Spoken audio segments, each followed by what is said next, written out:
Hello student, आज हम लोग फिर से एक बार मिल रहे हैं टीचिंग एंड लर्निंग में। टीचिंग एंड लर्निंग जो कि बीएड पार्ट 1 का सिलेबस है और इसमें अभी हम लोग देख रहे हैं guidance and counselling. Guidance and counselling में अभी तक हम लोगों ने बहुत सारे वीडियोस में बहुत सारे टॉपिक्स के में चर्चा कर चुके हैं, बहुत सारे टॉपिक्स के लिए चर्चा कर चुके हैं और आज हम लोग चर्चा करेंगे पर्सनल गाइडेंस में।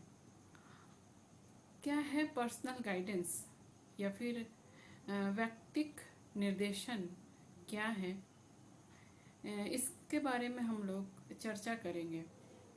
सबसे पहले ये बात यह है, निर्देशन के लिए जब हम व्यक्तिक निर्देशन या पर्सनल गाइडेंस के बारे में डिस्कशन करते हैं तो हम ये देखते हैं कि एक व्यक्ति जो अपने जीवन में बहुत ही समस्यापूर्ण समय को गुजार रहा है या जटिलतापूर्वक समय को गुजार रहा है और इस समय में वो अनेक समस्या का सामना कर रहा है, जैसे कि उसके पास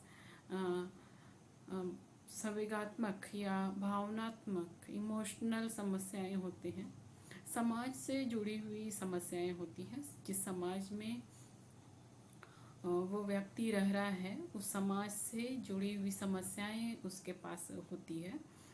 आर्थिक समस्याएं एक मनुष्य के पास होती हैं, वो उसके पास नौकरियां नहीं होती हैं, नौकरी होती है तो पदोन्नति नहीं होती है, पैसे की कमी रहती है, या फिर परिवार के में लोगों की संख्या ज़्यादा है तो इस कारण से उसके पास आर्थिक तंगी होती है। इस समस्या से वो व्यक्ति परेशान रहता है, ग्रसित रहता है।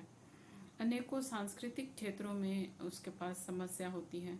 तो इन समस्याओं के कारण एक व्यक्ति, एक मनुष्य अपने जीवन को सफलतापूर्वक नहीं चला पाता है, या फिर हम कह सकते हैं कि उस तरीके से नहीं चला पाता है जिस तरीके से उसे चलाना चाहिए। और ऐसी स्थिति में वो उस परिस्थिति के साथ एडजस्ट भी नहीं कर पाता है, समायोजन नहीं कर पाता है और इसी कारण से वो अपने जीवन में दुखी रहता है या हताश हो जाता है, निराशा हो जाती है। और ऐसे समय में जब वो मनुष्य दुखी रहता है, हताशा, निराशा, अपने जीवन से संबंधी बातों के लिए चिंताएं और अनेकों बातों के लिए आतंकित होना और अनेकों समस्याएं उसे दुखी करने लगती हैं। ऐसे स्थिति में ही उस विकट समस्या से निकालने के लिए उस कैंडिडेट को, उस व्यक्ति को व्यक्तिगत निर्देशन की आवश्यकता या व्यक्तिगत निर्देशन जरूरी होता है। और उस व्यक्तिगत निर्देशन उस व्यक्ति की इस प्रकार से सहायता करता है कि वो व्यक्ति उस समस्यापूर्ण स्थिति में अपने लिए एक ऐसा माहौल तैयार कर पाता है कि वो उस समस्या से सामंजस्यपूर्ण या फिर एडजस्ट करके अपने जीवन को व्यतीत करने के लिए तैयार हो जाता है। इसको एक एग्जाम्पल इस तरह से कह सकते हैं कि एक व्यक्ति अपने परिवार के किसी व्यक्ति के ऐसी बीमारी से जूझ रहा है, जैसे उस व्यक्ति को कैंसर हो गया या फिर ऐसी बहुत सारी लंबी बीमारी जिससे कि पूरा परिवार इफ़ेक्टेड हो जाता है। खास करके वो व्यक्ति इफ़ेक्टेड होता है जो कि उस व्यक्ति से बहुत ही ज़्यादा जुड़ाव महसूस करता है। ऐसी स्थिति में वो उसको ना कि ठीक कर पाता है, ना ही उसको अपने से दूर कर पाता है। ऐसी स्थिति में उसके पास व्यक्तिगत निर्देशन में उस व्यक्ति के लिए सामंजस्यपूर्ण या फिर कह सकते हैं एडजस्टमेंट करने के लिए उसे सलाह दी जाती है। और इस सलाह के बाद वो व्यक्ति उस परिस्थिति में समायोजन करने के लिए तैयार हो जाता है और उसी प्रकार वो उसी विकट स्थिति में खुशीपूर्ण अपने जीवन को जीने के लिए तैयार हो जाता है। अगर हम देखें तो इस व्यक्तिगत निर्देशन का उद्देश्य किसी व्यक्ति के जीवन में सबसे अधिक सामंजस्य बनाने के लिए उसको सहायता देना है। अगर हम इस स्थिति में देखें तो व्यक्ति के जीवन में बहुत कुछ समस्याएं होती हैं, कुछ उसके व्यक्तिगत जीवन से संबंधित होती है और जिसके लिए उसे सहायता की ज़रूरत होती है। बहुत बार उसे शैक्षिक समाधान से हो सकता है, बहुत बार व्यावसायिक समाधान से होता है। लेकिन अगर हम इस व्यक्तिगत निर्देशन को शैक्षिक समस्याएं, शैक्षिक निर्देशन और व्यक्तिगत निर्देशन के अंतर्गत ला करके इसका समाधान खोजने की कोशिश करें तो इससे हम उसके समस्या के समाधान को अच्छी रीति से उस समाधान को पूरी नहीं कर सकते हैं, या कह सकते हैं कि उसके लिए उस तरह की समस्या को समाधान नहीं कर सकते हैं जिस तरह से वो व्यक्ति समाधान चाहता है। इसलिए वो उस व्यक्ति के समस्या के समाधान के लिए केवल व्यक्तिगत निर्देशन उसके लिए लाभकारी होता है। अगर हम देखें तो एक व्यक्ति का परिवार, उसका स्वास्थ्य, उसकी मानसिकता, उसकी भावनाएं, सामाजिक सामंजस्य जिसमें वो व्यक्ति रहता है और उसके साथ वो काम करता है और उसके साथ अपनी ज़िंदगी बिताता है जिस समाज के साथ, उससे जुड़ी हुई समस्याएं और उसके और भी ज़िंदगी से रिलेटेड समस्याएं, जैसे जब व्यक्ति खुशी में होता है, फ्री टाइम में होता है और उस समय वो किस तरह से अपने समय को बिताता है, धार्मिक संगठनों से उसकी क्या रिलेशनशिप है, जिस व्यवहार में या जिस सामाजिकता में वो रहता उसमें उसकी क्या रिलेशनशिप है, अच्छा रिलेशनशिप है या बुरा रिलेशनशिप है। ये सारी बातें उस व्यक्ति के संपूर्ण जीवन को, उस व्यक्ति के पूरे जीवन को वो बातें प्रभावित करती है। इन सारी बातों से एक व्यक्ति इफेक्टेड होता है। अगर हम देखें तो अगर इन सारी समस्याओं को देखें तो ये सारी समस्याएं एक व्यक्ति के जीवन में तब तक रहती है जब तक उस व्यक्ति के पास सहायता नहीं पहुंच जाती है। और सहायता के लिए जो टेक्निक या जो प्रावधान एक मनुष्य के सामने दी जाती है उसी को व्यक्तिक निर्देशन कहते हैं या पर्सनल गाइडेंस कहते हैं। जब किसी एक खास कैंडिडेट को उसके समस्या से समाधान के लिए विचार बताए जाते हैं, उसके समस्या के समाधान के लिए बातें बताए जाते हैं, निर्देश दिए जाते हैं, इन सारी बातों को हम व्यक्तिगत निर्देशन में लाते हैं। अगर हम इस बात को देखें तो एक व्यक्ति का जीवन और उसका अपना व्यक्तित्व, ये दोनों अलग अलग बातें नहीं होती हैं। एक व्यक्ति का जीवन जो होता है वो उसके व्यक्तित्व पर ही आधारित होता है। जिस तरह का एक व्यक्ति होगा उसी तरह का उसका जीवन होगा, या फिर जिस तरह का जीवन होगा उसी तरह से हम उस व्यक्ति के व्यक्तित्व को समझ पाएंगे या देख पाएंगे। तो अगर हम इस बात को देखें तो व्यक्तित्व को पूरी रूप में हम ये कह सकते हैं कि वो उसके प्रभाव से भरा हुआ रहता है। एक मनुष्य के प्रभाव से उस व्यक्ति का व्यक्तित्व भरा हुआ रहता है। तो यहाँ पे जो व्यक्ति की शैक्षिक और व्यावसायिक समस्याएं रहती हैं, ये बातें भी एक व्यक्ति के व्यक्तिगत समस्याओं पे प्रभाव डालती है। जैसे कि अगर एक मनुष्य पढ़ नहीं पा रहा है तो वो चिंताग्रस्त है, और इस चिंता से वो अपने आप को निकालने के लिए या फिर उस चिंता से वो किसी और भी समस्याओं से, व्यक्तिगत समस्याएं से ग्रसित हो जाता है। अगर किसी व्यक्ति के पास नौकरी नहीं है तो उसकी पूरी जीवन उस नौकरी नहीं होने के कारण प्रभावित हो जाती है, और ये उसकी व्यक्तिगत समस्याओं पर प्रभाव डालती है। तो ये सारी बातें, शैक्षिक समस्याएं और व्यावसायिक समस्याएं, व्यावसायिक सफलता, शैक्षिक सफलता, व्यावसायिक असफलता, शैक्षिक असफलता, ये सारी बातें एक व्यक्ति के समस्याओं को प्रभावित करती है। इसीलिए निर्देशन का जो प्रकृति है या फिर निर्देशन के प्रकार को अगर हम देखें तो निर्देशन के प्रकार में व्यक्तित्व की जो बातें आती है, व्यक्ति के व्यक्तित्व के लिए, उसके निखार के लिए जो व्यक्तित्व की बातें आती हैं, व्यक्तित्व की पूर्णता और व्यक्तित्व की जटिलता, इसको हम साथ में रख करके हम व्यक्तिगत निर्देशन की ओर जाते हैं। अगर हम व्यक्तिगत निर्देशन और उसकी प्रकृति और उसके काम को देखें तो हम उसमें बहुत सारी बातें इस व्यक्तिक निर्देशन या पर्सनल गाइडेंस में देख पाएंगे। तो अभी थोड़ी सी बातें हम लोग डिस्कशन करेंगे कि व्यक्तिक निर्देशन की प्रकृति और उसका प्रयोजन क्या है। The nature and purpose of personal guidance.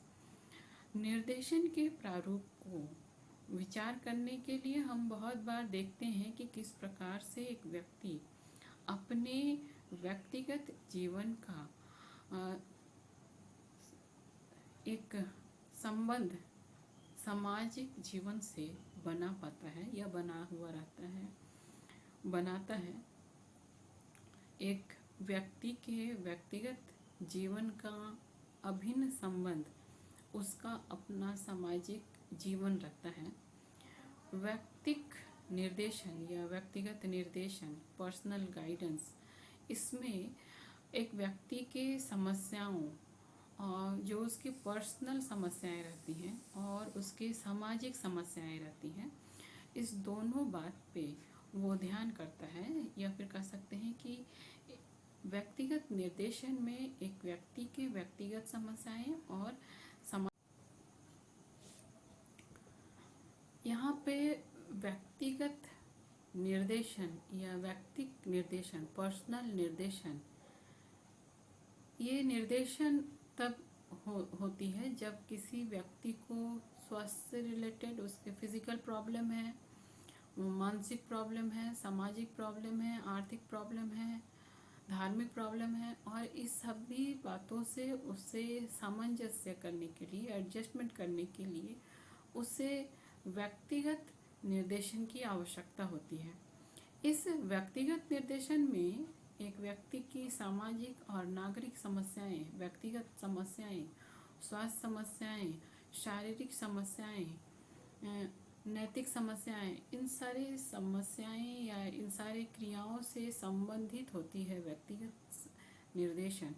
तो अगर हम इस प्रकार से देखें तो व्यक्तिगत निर्देशन उन पक्षों पर विशेष रूप से ध्यान देता है जिस पर आपका शैक्षिक और व्यावसायिक निर्देशन में के समय में उस पर ध्यान नहीं दिया गया है, या फिर कह सकते हैं कि जो व्यक्ति के व्यक्तिक और सामाजिक सामंजस्य में कठिनाई उत्पन्न होती है, उन सारी बातों को देखने के लिए व्यक्तिगत निर्देशन की आवश्यकता पड़ती है।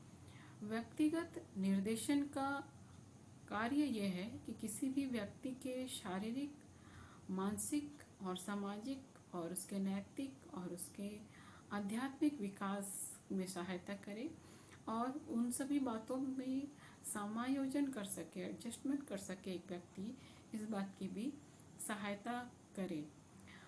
किसी भी बच्चे के या किसी भी व्यक्ति के स्वास्थ्य और शारीरिक विकास के लिए इस संगठित में इस बात के लिए कार्य के लिए बहुत सारे खेलों का उपयोग किया जाता है, जिससे कि उसका व्यक्तिगत निर्देशन के रूप में वो खेल या वो कार्य उस व्यक्ति के मन को खुश रख सके, उस व्यक्ति के मन को अच्छा रख सके, इस बात का ध्यान रखती हैं।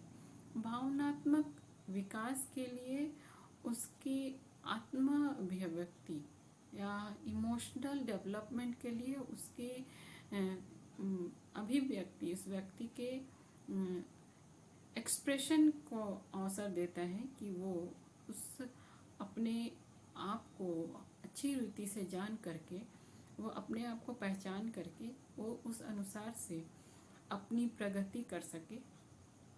सामाजिक विकास के लिए बालकों को एक दूसरे से खुल करके संपर्क करना, बातचीत करना, उठना बैठना सिखाया जाता है।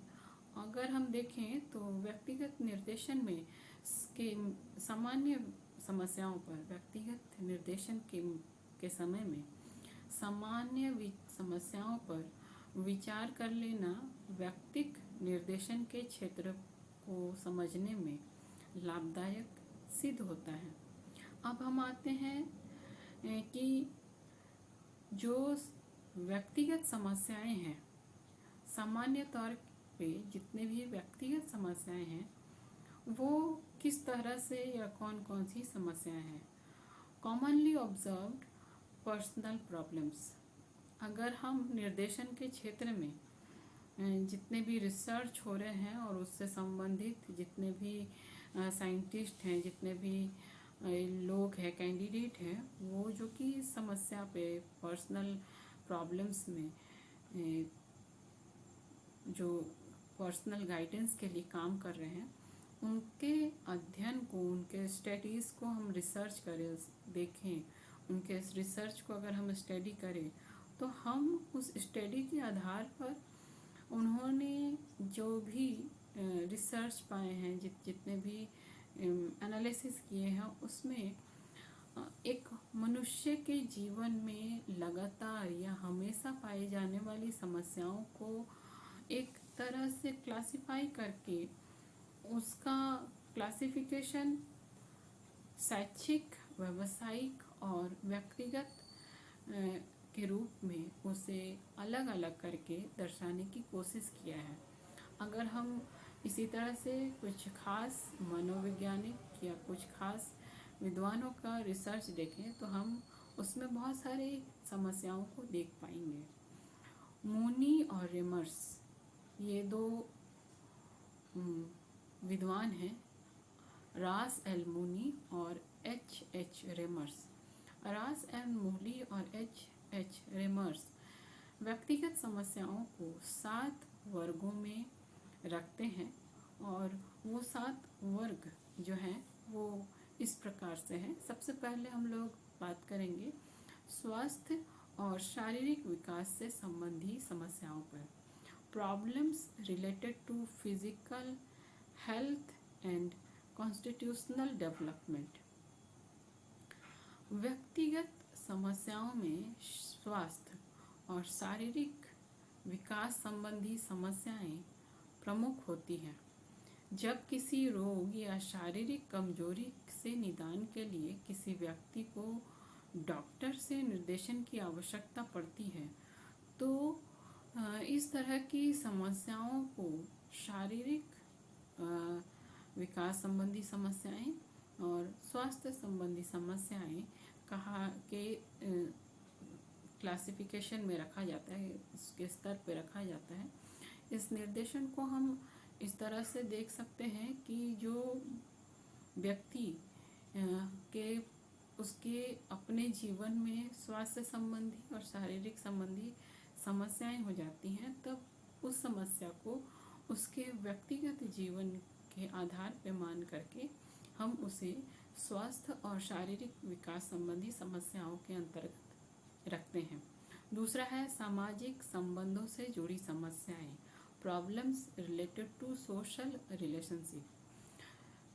जब व्यक्ति किसी समाज में रहता है तो वो उस समाज में रहने के समय में जितने भी समस्याएं उस स्थिति में या उस समाज में आती है और उसका सामना एक मनुष्य को करना पड़ता है, एक व्यक्ति को करना पड़ता है, तो इस सारी समस्याओं को सामाजिक संबंधों से जुड़ी हुई समस्याओं के अंतर्गत एक व्यक्ति के जीवन में रखते हैं।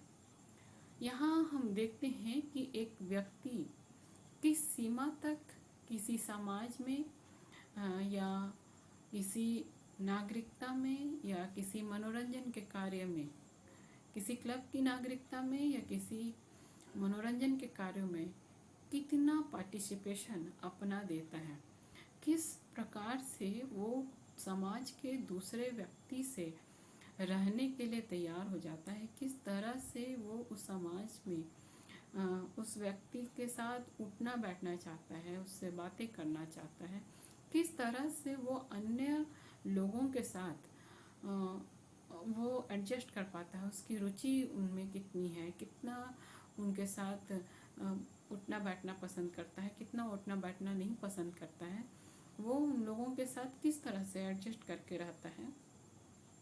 ये सारी बातें सामाजिक संबंधों से जुड़ी हुई रहती हैं और यहाँ सामाजिक संबंध में एक व्यक्ति अपने व्यवहार को कितना संतोषजनक मानता है या कितनी समस्याएं उसके इस सामाजिक रिलेशनशिप में हम देख पाते हैं, इस बात को दर्शाता है, या फिर कह सकते हैं कि इस बात को देखने के लिए वो अपनी इच्छा या अपनी स्थिति को दिखाता है। इसलिए यहाँ पे इस स्थिति को हम देख पाते हैं। अगर हम देखें तो इस समस्या सामाजिक संबंधों से जुड़ी हुई जितनी भी समस्याएं एक व्यक्ति के जीवन में आती हैं, चाहे वो समाज से अपना रिलेशन बना पा रहा है या नहीं बना रहा है, नहीं बनाने के दौरान जितनी भी उसके साथ समस्याएं आती हैं वो सामाजिक संबंधों से जुड़ी हुई समस्याएं होती हैं। तीसरा है संवेगात्मक व्यवहार से संबंधित समस्याएं, problems related to emotional behaviour.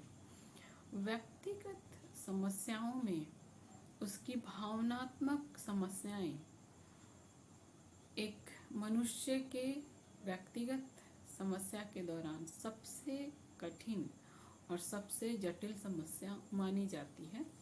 किसी भी व्यक्ति के जीवन की उसके अन्य पक्षों का बहुत ही ज़्यादा प्रभाव पड़ता है। बहुत बार हम देखते हैं कि अलग अलग परिस्थितियों में व्यक्ति की भावनात्मक अभिक्रिया या भावनात्मक अभिव्यक्ति और उसकी प्रतिक्रिया अलग अलग होती है। बहुत बार उसकी भावनात्मक प्रतिक्रिया जिस तरह की स्थिति या जिस तरह की मानसिक स्थिति या जिस तरह के विचार एक व्यक्ति के जीवन में होती हैं, उसी तरह से उसकी प्रतिक्रिया या अभिव्यक्ति वो प्रकट कर पाता है दूसरे व्यक्ति के सामने में। संवेगात्मक स्थिरता या मानसिक भावनात्मक स्थिरता और आत्मविश्वास, ये सभी समस्याएं संवेगात्मक व्यवहार से संबंधित समस्याओं के अंतर्गत में आती हैं। फिर है चौथा, पारिवारिक जीवन और पारिवारिक संबंधों से संबंधित समस्याएं, problems related to home and family relationship. पारिवारिक स्थिति का व्यक्ति के जीवन निर्माण में बहुत महत्वपूर्ण स्थान होता है। अगर एक व्यक्ति को देखें तो एक सफल व्यक्ति तब हमारे सामने देखने को मिलता है जब उसकी पारिवारिक स्थिति अच्छी हो या पारिवारिक स्थिति संतोषजनक हो, खुशहालपूर्ण हो, तो उसका एक व्यक्ति का जीवन कुशल होता है, शांतिपूर्ण होता है, एडजस्टेबल होता है। और ये सारी बातें पारिवारिक जीवन और पारिवारिक संबंधी समस्याएं होने पे, जैसे कि एक व्यक्ति के माता पिता, उसका भाई बहन, उसके घर के अनेक संबंधी का आपस में जिस प्रकार से व्यवहार होता है या फिर हम कह सकते हैं संबंध होता है, ये सारे संबंध जिस प्रकार के होते हैं उसी प्रकार से उसमें समस्याएं या पारिवारिक समस्याएं हम देख पाते हैं। और इस समस्याओं से जो भी रिलेशन होता है उसके हल के लिए ही पारिवारिक जीवन और पारिवारिक संबंधी समस्याओं को उस वर्ग में रखा जाता है और उसी के अनुसार से उसका हल किया जाता है। फिर है आर्थिक समस्याएं, फाइनेंशियल प्रॉब्लम्स। एक व्यक्ति के जीवन में उसके जीवन की सफलता का महत्वपूर्ण साधन उसका धन होता है। एक व्यक्ति तभी सफल या महत्वपूर्ण तब माना जाता है जब वो आर्थिक रूप से संपन्न होता है। आर्थिक समस्याओं के निराकरण के लिए या आर्थिक समस्याओं से बचने के लिए इस क्षेत्र में उसके लिए एक समुचित निर्देशन की जरूरत होती है। धन का नहीं होना या धन का अभाव, उसमें संतोषजनक आर्थिक स्थिति को पाने के लिए प्रयत्न से संबंधित समस्याएं और आर्थिक समस्याओं के वर्ग में रखी जाती है और उससे निजात पाने की उसी के अनुसार से कोशिश की जाती है। फिर है धर्म, चरित्र, आदर्श और मूल्यों से संबंधित समस्याएं, problems related to religion, morals, ideals and values. मनुष्य की प्रकृति आध्यात्मिक होती है। अगर हम देखें तो हमारे भारत देश एक आध्यात्मिक देश है और हर मनुष्य अध्यात्म से अपने जीवन को संतुष्ट करना चाहता है। अगर आज के ज़माने में बदलते हुए सामाजिक परिवेश में अगर धर्म, चरित्र और उसका आदर्श और उसके मूल्य को देखें तो व्यक्ति के सामने ये एक डामाडोल वाली स्थिति दिखती है और इस कारण से एक व्यक्ति के सामाजिक परिवेश में धर्म, चरित्र, आदर्श और मूल्यों के संबंधित समस्याएं एक व्यक्ति के सामने हम देख पाते हैं। तो इस प्रकार की समस्याओं को इस वर्ग के अंतर्गत लिया जा सकता है। अब हम बात करते हैं व्यक्तिगत निर्देशन के आधारभूत सिद्धांत, basic principles of personal guidance. व्यक्तिगत निर्देशन के आधारभूत सिद्धांत वही हैं जो सामान्य निर्देशन के हैं। इन सिद्धांतों को हम पिछले वीडियो में कुछ विस्तार रूप से देख चुके हैं। तो हम अभी जो डिस्कशन करेंगे, व्यक्तिगत निर्देशन को देते समय एक निर्देशक का ध्यान किन किन बातों पर रहना चाहिए। सबसे पहले व्यक्तित्व एक जुड़ा हुआ या अखंडित और जटिल होता है। Personality is both whole and complex. दूसरा, व्यक्ति की अनेक समस्याओं के अंतर संबंध, इंटर रिलेशनशिप विद्यमान रहता है। और तीसरा, व्यक्तिगत समस्याओं का जन्म प्रत्यक्ष या परोक्ष कारणों से होता है। परामर्शदाता को केवल लक्षणों पर ही अपना ध्यान केंद्रित नहीं करना चाहिए, लेकिन समस्याओं का मूल कारण उसे पता लगाकर निर्देशन प्रदान करना चाहिए। तो यहाँ पे जो निर्देशन की बात आती है वो इस समस्या तक रहती है। अब चौथा है व्यक्तिगत समस्याओं के साथ संवेगात्मक पहलू, इमोशनल एस्पेक्ट्स भी होता है। और पांचवा है व्यक्ति की समस्या और समस्या के समाधान के प्रति निजी कारण समस्या के समाधान का हल खोजने में महत्वपूर्ण स्थान रखती है। और छठा है व्यक्ति को अपनी समस्याओं के समाधान के लिए अंतर्दृष्टि या इनसाइट थ्योरी विकसित करना चाहिए। इन सारी बातों को हम अगर एक एक करके देखेंगे तो हम व्यक्तिगत समस्याओं के लिए जिन जिन खास बातों को ध्यान में रखना चाहिए वो इस बात पे रखना चाहिए कि अगर किसी व्यक्ति का व्यक्तित्व को हम सबसे पहले देखेंगे कि उस कैंडिडेट का व्यक्तित्व कैसा है। और हम पाते हैं कि एक व्यक्ति का व्यक्तित्व एक जटिलता के रूप धारण करता है और एक पूरी रीति से एक व्यक्ति का व्यक्तित्व हमारे सामने दिखता है। एक व्यक्ति के व्यक्तित्व में उसकी भावनाएं रहती हैं, उसकी रुचियां रहती हैं, उसकी क्षमता रहती है, उसके जीवन से संबंधित सारी बातें रहती हैं, उसकी पढ़ाई से संबंधित बातें रहती हैं, उसके अनेकों बातें उससे संबंधित रहती हैं। और जब एक गाइड इस बात को ध्यान में रखता है कि वो उस व्यक्ति के पूर्ण व्यक्तित्व को या उसके व्यक्ति के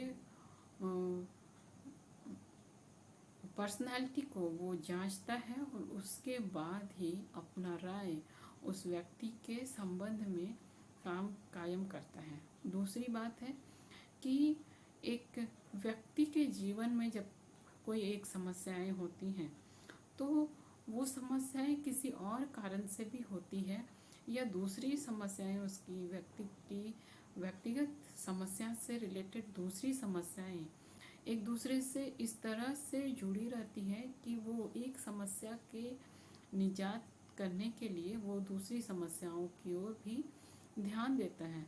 तो एक परामर्शदाता को ये भी ध्यान में रखना होता है कि व्यक्ति के जीवन से संबंधित अनेकों समस्याएं जो एक दूसरे से रिलेटेड होती है वो किस प्रकार की समस्याएं हैं और वो किस प्रकार से समस्याओं से ग्रसित है और किस तरह से उसको समाधान किया जाना चाहिए, इस बात पे एक गाइड का ध्यान होता है।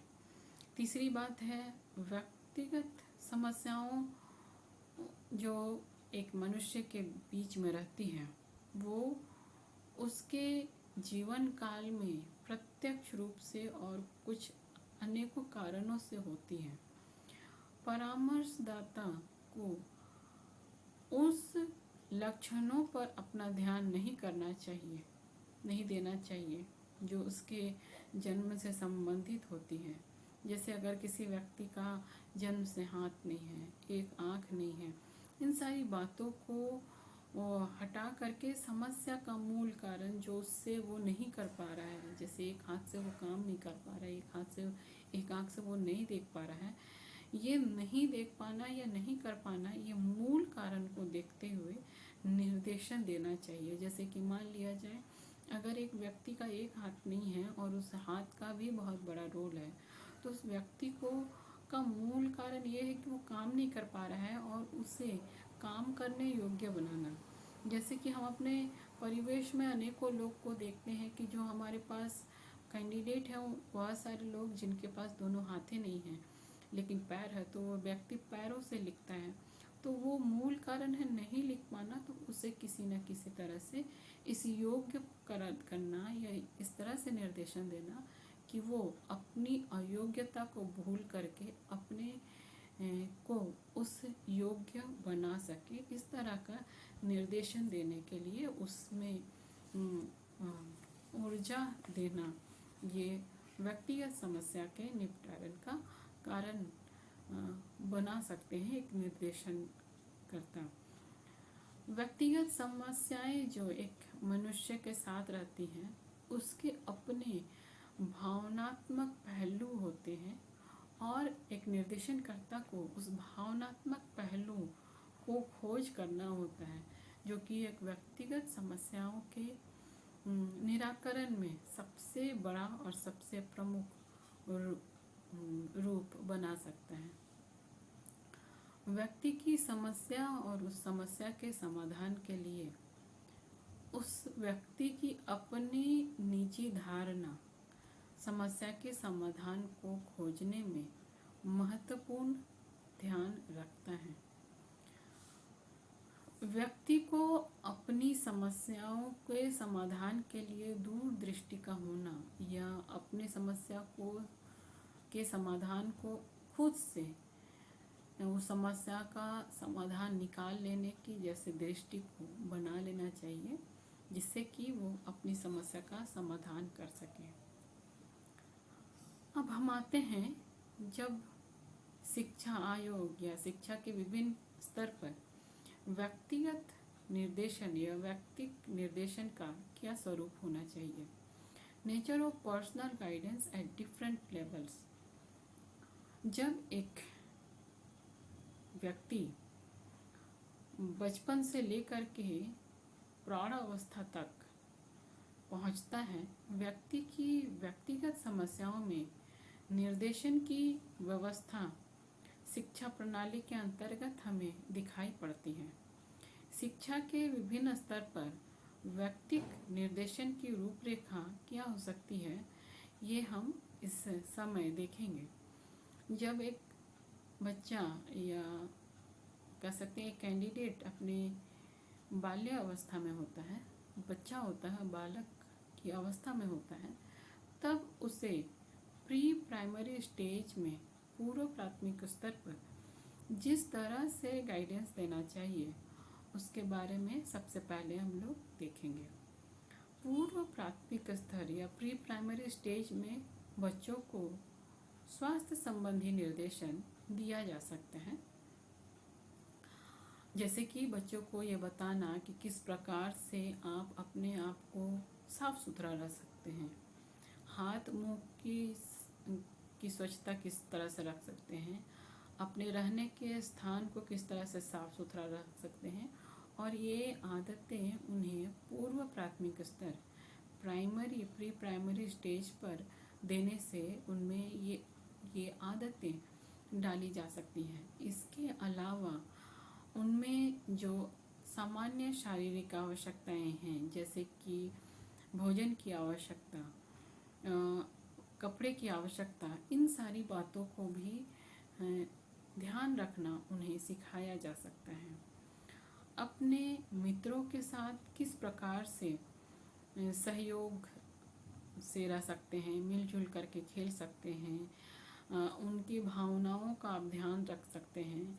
आप अपनी भावनाओं को किस प्रकार से जब उनके साथ मिलजुल के खेल रहे हैं किस तरह से उसको ध्यान में रख सकते हैं, किस तरह से नियंत्रित कर सकते हैं, इन सारी बातों को सिखाया जाता है। जैसे कि बच्चों को स्कूल में या घर के आसपास जब बच्चे खेलते हैं, एक साथ खेलते हैं, मिलजुल करके खेलते हैं, और खेलने के दौरान बहुत बार झगड़े की स्थिति हो जाती है बच्चों में, तो ये एक अच्छे शिक्षक का काम होता है कि वो उनको बताएं कि खेल कूद के दौरान हार जीत होती है और इसके लिए किसी के साथ झगड़ा नहीं करना चाहिए। इस तरह से उन्हें संयम करना सिखाते हैं, इस तरह से उन्हें अपने आप को, अपनी भावनाओं को नियंत्रित करना सिखाते हैं। यहाँ पे क्रो एंड क्रो अपने पुस्तक द इंट्रोडक्शन टू गाइडेंस में पूर्व प्राथमिक स्तर प्री प्राइमरी स्टेज के लिए व्यक्तिगत निर्देशन के प्रयोजन को कुछ इस प्रकार से बताया है, जिसमें कि बच्चे सीखने में सहायता दे सकते हैं। सबसे पहली बात कि आपस में एक दूसरे से मिलना और अपने अनुभवों का आदान प्रदान करना, अपने अनुभवों को दूसरों को देना, दूसरों को बताना और दूसरे के अनुभवों को सुनना और उसको समझना।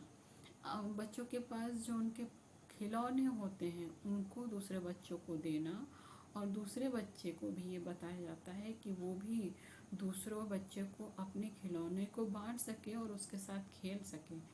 उन खिलौनों के साथ जो हानि हो, टूट फूट हो, वो बच्चे एक दूसरे के खिलौनों के साथ सह सकें, एक दूसरे के लिए नम्रता सिखा सकें, अपने अंदर आने वाले क्रोध को, गुस्से को रोक सकें। इस तरह की आदत को बनाने के लिए देना, नेतृत्व करना, उनको सिखाना, एक अनुयायी के रूप में सारे उत्तरदायित्व की भावनाओं को उनमें प्रदर्शित करने के लिए और खेल में ईमानदारी की भावना को दिखाने के लिए कोशिश करना। दूसरी बात, जब भी बच्चे कोई भी कार्य कर रहे हैं तो उस कार्य को पूरी तरीके से करने के लिए उनको जुझारूपन देना, जैसे कि बच्चे अपने हाथों को धो करके ही किसी काम को करे, खाना खाए या कोई अन्य काम करे, लिखे पढ़े या अन्य को काम करे। जब भी शिक्षक या किसी बात में गाने का प्रतियोगिता हो या शिक्षक किसी गाने को सिखा रहा हो तो उसका अनुकरण करके उनको बताना कि किस तरह से वो कुछ सीख सकता है। हाथों से भाव भंगिमा बना करके उन्हें अनुकरण करना सिखाया जा सकता है। कहानियों का अनुभव करने के लिए उन्हें सिखाया जा सकता है और उनको अभिव्यक्ति करना, अपनी बातों को दूसरों के सामने अभिव्यक्त करना सिखाया जा सकता है और दूसरों की बातों को ध्यानपूर्वक सुनना जैसी बातों को उनमें सिखाया जा सकता है। तीसरी बात है कि बहुत बार माता पिता या अनेकों जगह से बच्चों को उनके लिए पालतू पशुओं को उपहार स्वरूप देते हैं ताकि वो उनका केयर कर सके, देखभाल कर सके और इस तरह से उनमें उनके प्रति भावना जागृत हो, केयरिंग की भावना जागृत हो, प्यार की भावना जागृत हो, अनेकों भावनाएं उसके अंदर जागृत हो। खेलने वाली वस्तुएं जो उनके पास होती है, क्रिकेट होती है, बैडमिंटन होती है, कैरम होती हैं, अपने बहुत सारे इलेक्ट्रॉनिक्स गेम्स होते हैं उनके पास, उन वस्तुओं का रख रखाव बच्चों के जिम्मे देना ताकि वो उनका रख रखाव अच्छी तरह से कर सके, उन खेलने वाली वस्तुओं को वो अपनी जगह रख सके। इन सारी अच्छी बातों का उन्हें ध्यान दिलाना। उनके जो कपड़े होते हैं, बच्चों के जो कपड़े होते हैं उनका देखभाल करने के लिए उन्हें उत्तरदायी देना। इन सारी बातों से उन्हें व्यवहार कुशल बनाने के ऊपर में ध्यान दिया जाता है। तीसरी बात है कि जितने भी काम हैं उनके उस काम को करने के लिए उनमें इच्छा उत्पन्न करना। जो भी छोटे मोटे काम वो कर सकते हैं, मदद करने वाली काम जो वो कर सकते हैं उनमें करने के लिए उनमें इच्छा को पैदा करना, ये सारे काम उनको करने के लिए इच्छुक बनाया जाता है। तो ये सारे काम पूर्व प्राथमिक स्तर पर एक व्यक्तिगत निर्देशन के रूप में बच्चों को देख करके उन्हें एक अच्छे माहौल को, एक शैक्षिक कार्य को दिया जाता है ताकि वो शैक्षिक कार्य के साथ साथ इन सारे काम को भी करके उन्हें उत्तरदायी बनाया जा सके। दूसरी बात है प्राथमिक स्तर, द एलिमेंट्री स्टेज। प्राथमिक स्तर पर व्यक्तिगत निर्देशन बालकों की आवश्यकताओं को ध्यान में रख कर के दिया जा सकता है। क्रो और क्रो के अनुसार से संयुक्त राज्य अमेरिका के कैलिफोर्निया राज्य के मोंटेवेलो के स्कूल में चलने वाले निर्देशन काम में बालकों की निम्नलिखित आधारभूत आवश्यकताओं को पूरा करने का प्रयास किया जाता है। ये कुछ इस प्रकार से है। अच्छा स्वास्थ्य, पहला अच्छा स्वास्थ्य, दूसरा आधारभूत कौशलों का ज्ञान, तीसरा सुरक्षा एवं भरोसे की भावना, चौथा मित्रों एवं सामाजिक स्वीकृति की इच्छा, पांचवा अनुशासन, छठा अवकाश के समय के क्रियाकलाप, सातवां व्यवसायिक कौशल। ये सारी बातों को, ये सारी आवश्यकताओं को पूरा करने का प्रयत्न किया जाता है पूर्व प्राथमिक स्तर पर।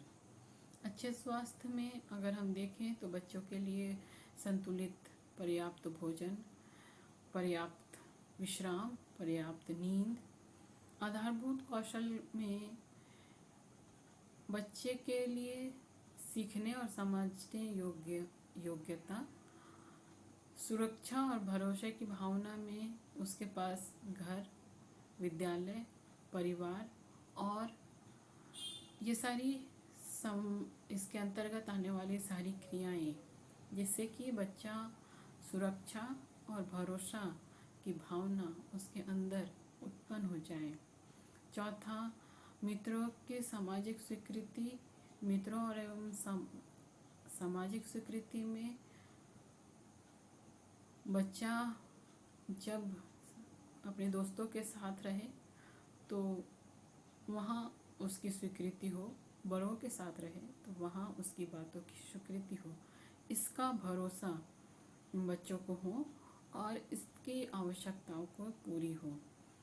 5वां अनुशासन, स्नेहपूर्ण और दृढ़ और अनुशासन हो। अवकाश के समय के क्रियाकलाप, व्यक्तिगत रुचियाँ और मनोरंजन उसके पास हो जब उसके पास अवकाश हो।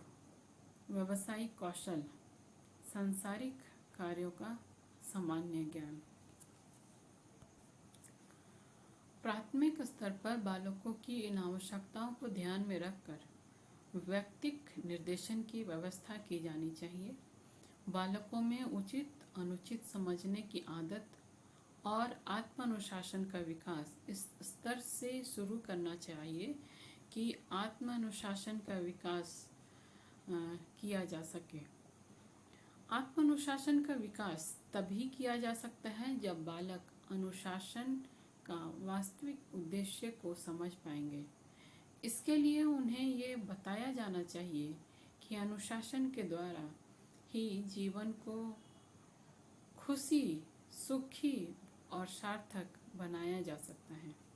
इसके अलावा बच्चों में ऐसी भावना विकसित किया जाना चाहिए जिससे कि अनुशासन उनके स्वयं हित के लिए आवश्यक है।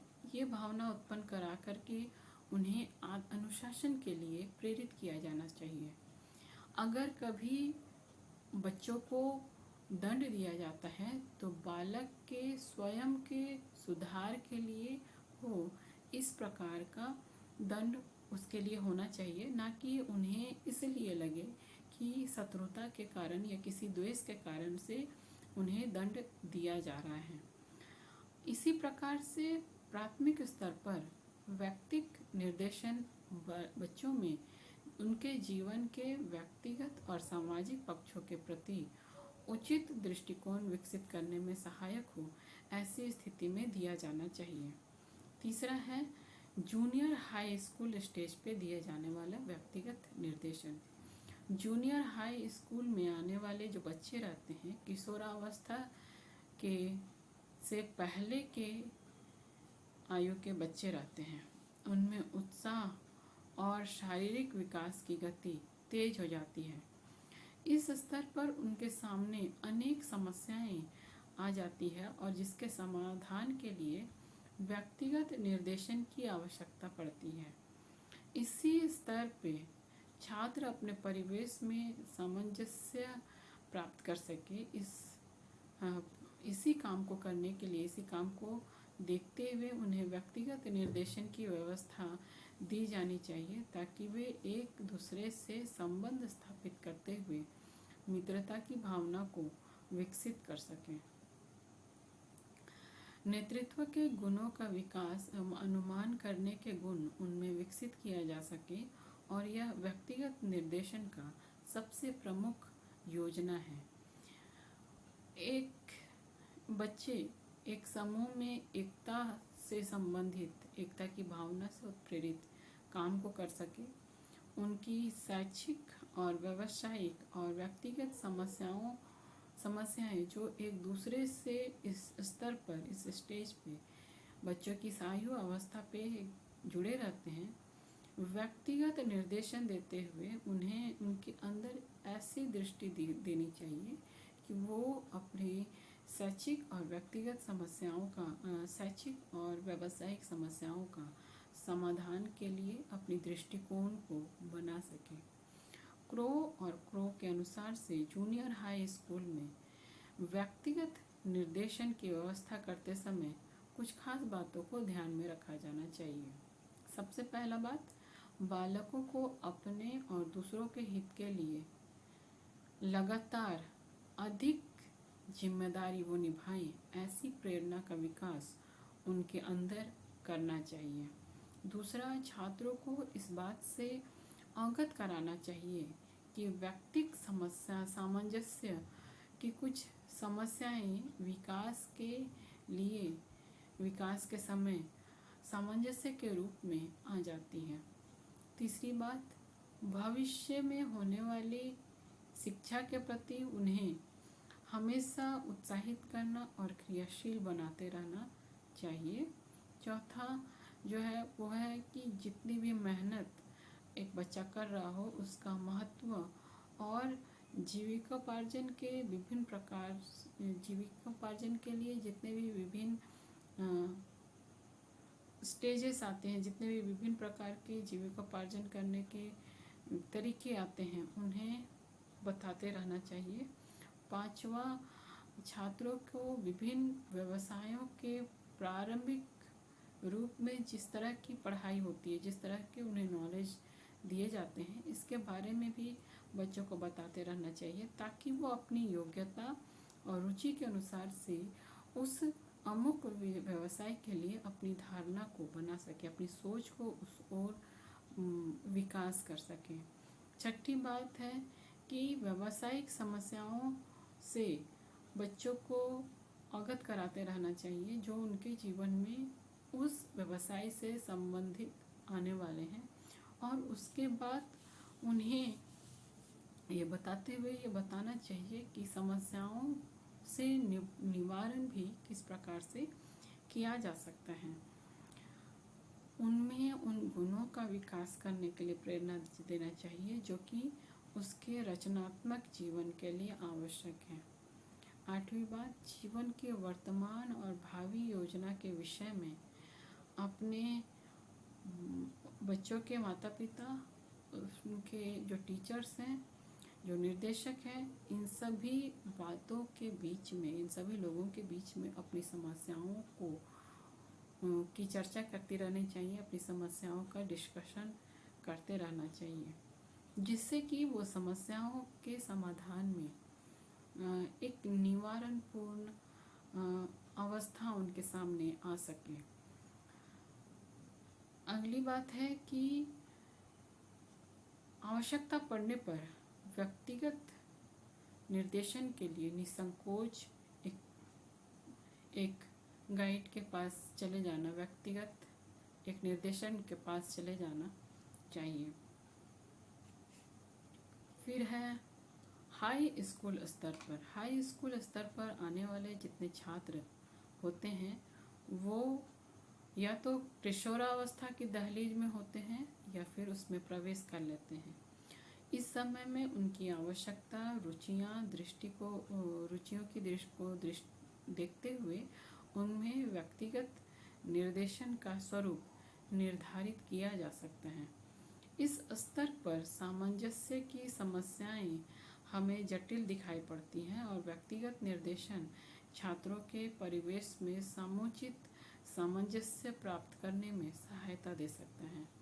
हाई स्कूल में छात्रों में इस तरह की भावना को विकास किया जाना चाहिए कि समस्याएं जितनी भी हैं वो सभी के सामने आते जाएं और समस्याओं की प्रकृति को समझते हुए वे उनके समाधान को खोजने की प्रवृत्ति को छात्रों में विकसित कर सके, और व्यक्तिगत निर्देशन इस प्रकार से छात्रों की मदद कर सके, इस बात को ध्यान में दिया जा सकता है। किशोरावस्था में जो भी छात्र हैं उसके शरीर में होने वाले विभिन्न प्रकार के बदलाव, परिवर्तन से किशोरों के बीच में अलग सी चिंता उत्पन्न हो जाती है। यहीं दूसरी ओर हम देखते हैं कि विपरीत लिंगों के व्यक्तियों के साथ उनका अलग आकर्षण स्वाभाविक रूप से बढ़ता जाता है। तो किशोरावस्था में जितनी भी सामाजिक और सांस्कृतिक परिवेश जो यौन समस्याओं के अनुरूप में निर्देशन के रूप में उनको दी जानी चाहिए, जो उनके लिए विकास के लिए उनके इस समय के रूप में समस्या के समाधान के रूप में हो, उस ओर में व्यक्ति आगे बढ़ सके और उससे निवारण कर सके, ऐसी स्थिति उनके सामने दिया जा सके। तो इस स्थिति में किशोरावस्था में परिवर्तन और विकास से उत्पन्न समस्याओं का साहस और धैर्य से उसको सुलझा सके, इस तरह की प्रवृत्ति उनमें बढ़ानी चाहिए। तो आज के लिए इतना ही। अगले वीडियो में फिर से कुछ नए टॉपिक के साथ आप लोगों के सामने आऊँगी। तब तक के लिए थैंक यू।